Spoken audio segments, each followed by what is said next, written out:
আষাঢ় মাসে রথের মেলা দেখতে যাব বিকালবেলা। ছোটবেলায় পড়েছিলাম বইতে।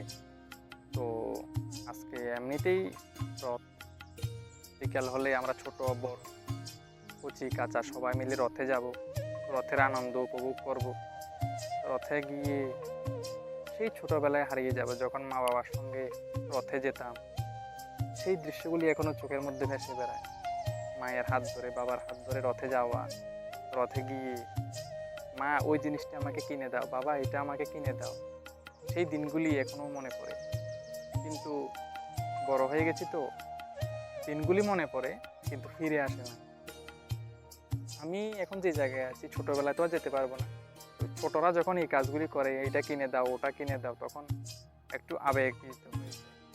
আবেগ কাজ করে মনের ভিতরে, যে যদি ফিরে যেতে পারতাম সেই দিনগুলিতে, আবার হারিয়ে যেতে পারতাম সেই সোনালি দিনগুলিতে। তো যারা যারা আজকে রথে যাবে, সবাই যাতে অনেক আনন্দ করে, উপভোগ করে, সেই আশা থাকবে। সবাই রথে যাবে।